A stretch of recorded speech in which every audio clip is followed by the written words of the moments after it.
2000 was an exciting year. It was 1990 no more, and a whole new millennium beckoned with potential. It was a transitional year for gaming too. A generation of consoles was coming to an end, and the battlegrounds were littered with failed machines. The 3DO, the Sega Saturn, the Atari Jaguar. It wasn't a console war, it was a massacre. Nintendo were still standing. Their N64 had found a family-friendly niche, particularly in the American market. A steady stream of Mario games helped, and 2000 gave us Paper Mario, Mario Tennis, and Mario Party 3. One of the biggest N64 releases was Zelda Majora's Mask, a follow-up to the hugely successful Ocarina of Time, and while Majora's Mask didn't sell quite as well, it garnered critical acclaim and a cult following. Another N64 classic, Rare released Perfect Dark, a spiritual successor to GoldenEye. It lacked the Bond license but didn't lack ambition. The game pushed the hardware to its limits. The visuals were very impressive, but the frame rate less so. Compared to other platforms, the N64 had relatively few releases, but the games that were released were generally of a high standard. It was the home of the big mascot games, like Banjo-Tooie, Kirby 64. But the biggest franchise at this time was Pokémon. In 2000, Pokémon Stadium released in America and Europe, and quickly became the best-selling console game that year. It sold 1 million copies in its first month. The only thing that could outsell Pokémon Stadium was Pokémon Gold and Silver for the Game Boy Color. On its first day of release in Japan, it sold 1.4 million copies. In its first few weeks in the US, it sold 2.9 million. 12% of all video games sold this year were Pokémon titles. This was good for Nintendo, as they were facing strong competition in the console space. Mobile gaming was still in its infancy, and the only realistic option for handheld play was the Game Boy. Pokémon was huge, and so Nintendo dominated the handheld market. Nothing else came close to the sales of Gold and Silver, but there were a few other notable releases for the Game Boy Color. Metal Gear Solid was the handheld debut of the Metal Gear series. Wario Land 3 continued the handheld exclusive games featuring Wario. So, while Nintendo were buoyed by their handheld success, the N64 wasn't as secure in the market as they might have hoped. With a new generation looming, Nintendo were no doubt planning how to take on their biggest rival. 5 years into its life, the Sony PlayStation was still doing numbers. It had outsold the N64 by a ratio of 2-1 and was dominant in the European and Japanese markets. Thanks to its popularity in Japan, CD-ROM storage and support from Square, it was the place for JRPGs. Final Fantasy IX, Vagrant Story, and Dragon Quest VII all released this year. In theory, the N64 was the more powerful platform, but hamstrung by cartridge size and memory latency, the PlayStation kept pace in the 3D stakes. Third-person action games like Siphon Filter 2 were standard fare. First-person shooters like Medal of Honor Underground tapped into the rising popularity of shooters on consoles. The textures were low-res, the polygon count low, and the controls often clunky. But this was the generation where 3D graphics became the expected norm. 3D opened up the potential for new genres and allowed home consoles to offer arcade-like experiences. The PlayStation had established itself as the home of driving games. It had Gran Turismo after all. It had variety too, from serious driving simulators like Colin McRae Rally 2.0 to the crime-fueled Driver 2. If you were a sports fan, PlayStation had all of the big yearly franchises: NFL, NHL, FIFA. Skateboarding games were surprisingly popular at this time. The Tony Hawk series was topping the charts, and the release of the sequel elevated skateboarding to new heights. The explosion in extreme sports led to imitators like Dave Mirra Freestyle BMX and set the stage for similar games on the forthcoming generation. While Nintendo had the lion's share of mascot-led games, there were a few family-friendly titles that intruded on Nintendo's turf. The Spyro series had its third entry with Spyro Year of the Dragon, a cutesy 3D platformer. And the popular Crash Bandicoot series had Crash Bash, a party game in the Mario Party mold. In short, the PlayStation had more games suitable for more ages. The games were cheaper, cooler, and more varied than anything else on offer. It also helped that it was easier to find pirated games. Sony were newcomers to the console scene, and in less than one generation had installed themselves as king. And if that wasn't enough, they were preparing to unleash a devastating blow to their rivals. Meanwhile, the PC was doing quite well. While the console wars were brutal, computers had long since consolidated to IBM compatibles. The closest rival was Apple, who had been struggling for years and were only starting to make a recovery. As far as computer gaming was concerned, the PC was the only choice, and over the last decade they had become a common purchase for the home. So with an install base in the tens of millions, there was a sizable audience for PC games. The biggest selling PC game of 2000 was The Sims, a life simulator game from the creator of SimCity. It was a unique game that appealed to an unusually wide audience, and it did rather well as a result, selling 6.3 million copies by 2002. There were many expansion packs and sequels that followed. Another hotly anticipated game was action RPG Diablo 2, Blizzard's follow-up to 1997's Diablo. RPGs had long been a staple of PC gaming, and Blizzard had a great reputation at the time with the success of Warcraft and Starcraft. So, it's perhaps unsurprising that Diablo 2 ended up as the fastest-selling computer game ever. CRPG players were spoiled for choice, really. This year also had Baldur's Gate 2 from BioWare and Icewind Dale from Black Isle.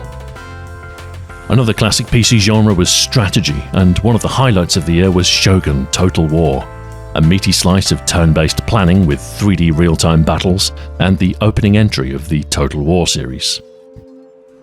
The popular Command & Conquer series had a return to form with Red Alert 2.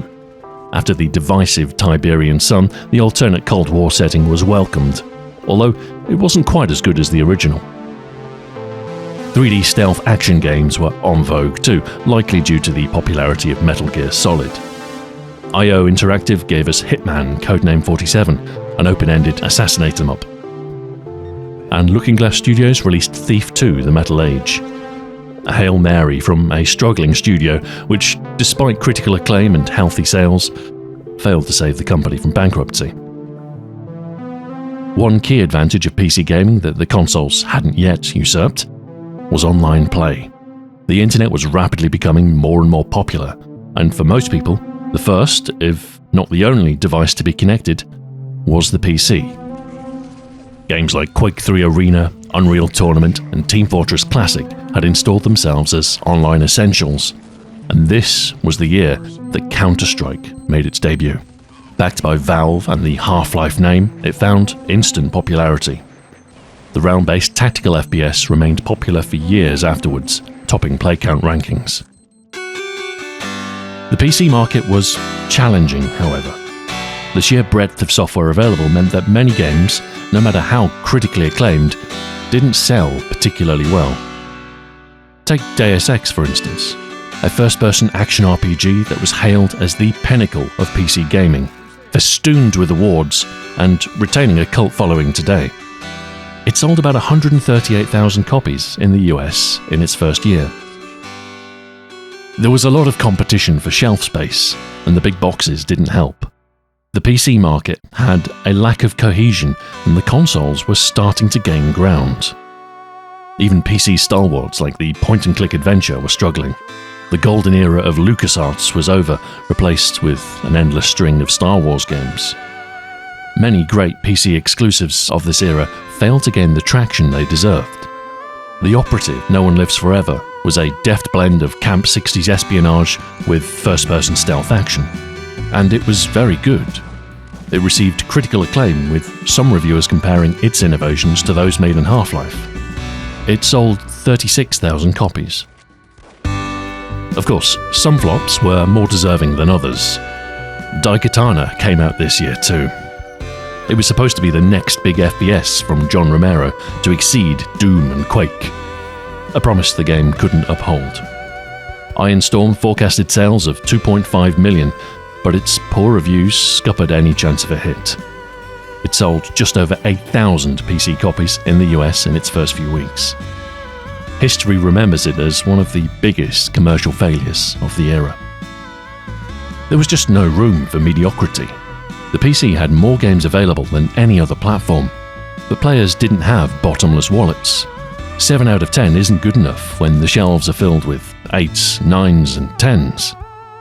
So the PC needed a new approach to selling games, one more flexible and with fewer overheads than retail. But until that solution arrived, AAA game development would become increasingly centered on the consoles. The worst was yet to come. The next generation of consoles had just arrived, eroding the PC's graphical advantage. The new hardware was ever more capable of handling 3D graphics, and provisions were made to satisfy the rising popularity of online play. The next gen was a threat.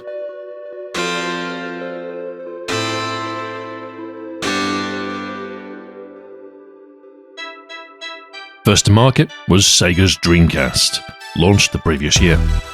Sega had struggled during the last generation, with a lukewarm reception to the Saturn and an alarming tower of failed add-ons for the Mega Drive. With Sony taking pole position, Sega couldn't afford any more mistakes. The Dreamcast was developer-friendly, able to port both PC and arcade games easily. It was powerful, came equipped with a modem, and the price was fair. It felt fresh and new, and had a fantastic array of colourful, interesting games. It had a good start. Crazy Taxi was a perfect port of the arcade original, a fast-paced, zany 3D drive-em-up where you have to deliver passengers to their destination as quickly as possible. It was a must-have. It showed off the next generation's capability and tapped into a cultural vibe in a way that few games can. The cel-shaded Jet Set Radio was similarly cool, an urban grind-em-up with jet-powered inline skates and a killer soundtrack. Weirder still was Space Channel 5, a campy rhythm game where you repel an alien attack by matching actions. It's got a cool 60s sci-fi theme, and Michael Jackson even makes a cameo. Most baffling of all was Seaman, which released in North America this year. I'm not sure what drove Sega to make such weird games, but I'm glad they did. There was nothing else quite like it, and the Dreamcast needed a strong array of games to stand a chance. Exclusives were a big deal, and while Sega may not have had Mario, the Dreamcast was the only place you could play Sonic Adventure. It was also home to Shenmue, which released in the West this year. An ambitious action-adventure life simulator game that was the most expensive video game ever developed at the time. It was good, certainly unique, but not quite good enough to recoup its costs, despite selling 1.2 million copies. Still, it was only on Dreamcast at the time, so it served as a pretty good incentive to adopt the system. The PlayStation may have had Gran Turismo, but the Dreamcast offered a strong alternative in Metropolis Street Racer, a racing game with an open world and innovative kudos scoring system. In fact, the Dreamcast had most of the PlayStation favourites covered. There was a port of Tony Hawk's Pro Skater 2, and it had its own exclusive version of Resident Evil with Code Veronica. There were a slew of sports games, with all of the major sports covered. Some major franchises were notably absent, but passable alternatives existed. Honestly, the Dreamcast had a really solid library, especially considering how young the console was. But despite their best efforts, Sega couldn't instill confidence in the Dreamcast's future. EA weren't interested in developing for the platform, nor Squaresoft.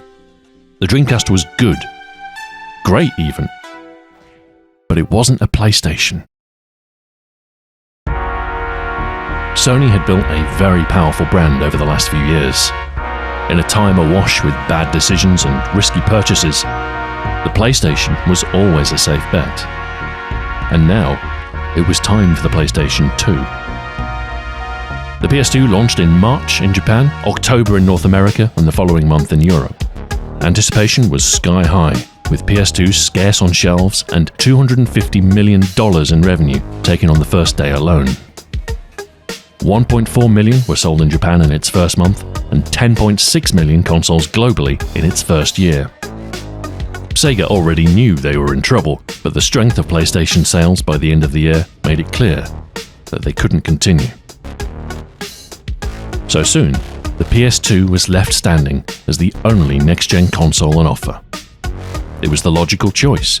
It could play DVDs after all, and cost about the same as a standalone DVD player anyway.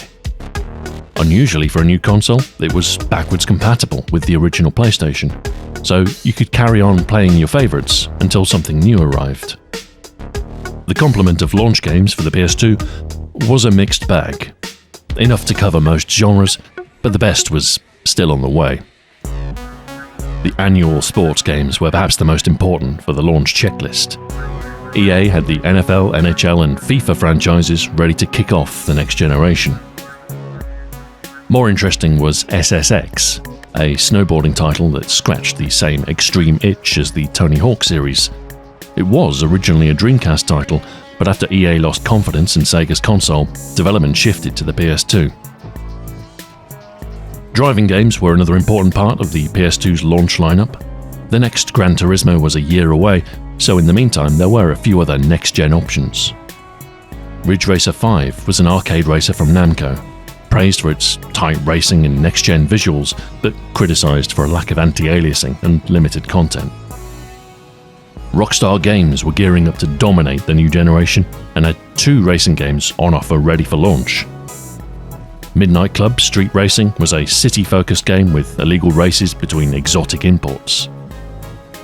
Smuggler's Run was an off-road expedition with buggies and other rough-and-tumble vehicles. Fighting games were another popular genre. Tekken Tag Tournament was a spin-off from the popular Tekken series with a new team fighting mechanic. Dead or Alive 2 Hardcore was an updated version of the arcade game for the PS2, regarded as the best of the genre at the start of the generation. The new and exciting first-person shooter genre was starting to make headway on consoles, with the PS2 receiving a port of Unreal Tournament. Not a patch on the PC original, but it's hard to beat local multiplayer action. The exclusive Time Splitters was much better received. Its varied gunplay and characters meshed with better suited gameplay to the console. For third-person shooting action, you had Armored Core 2, a mecha game by From Software.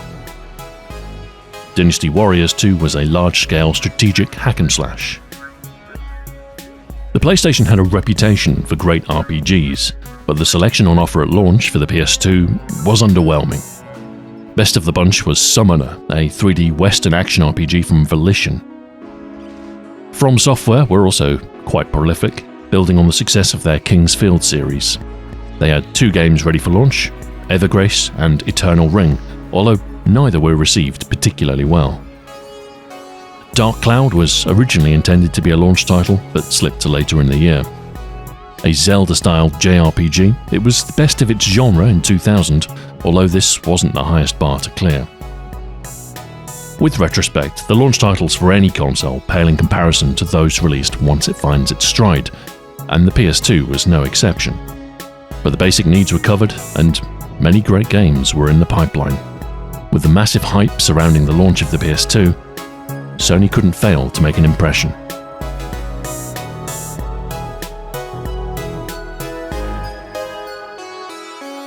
With a strong launch and practically no competition, Sony had put themselves in the driving seat for the next generation.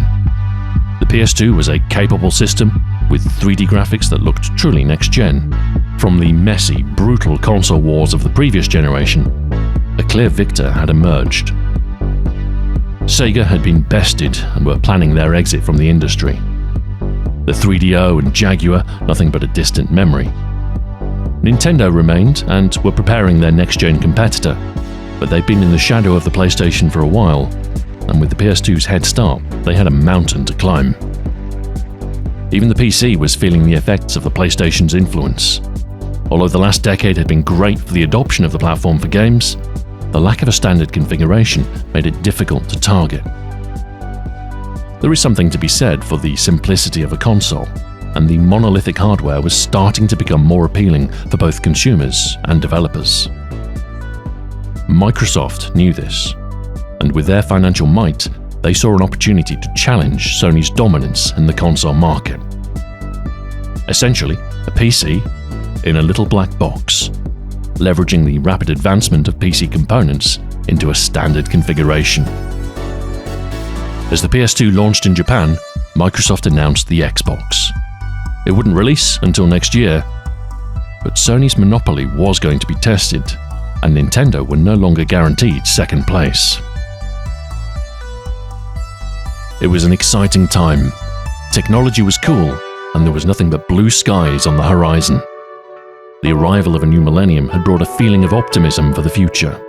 We could cast off the clumsy artifacts of the 20th century and embrace a new digital world. Mobile phones and the internet were starting to make a tangible impact on everyday life. We had SMS, we had MSN Messenger. The internet was young and bristled with opportunity. This was the future, and we were living it. Thank you very much for watching, and until next time, farewell.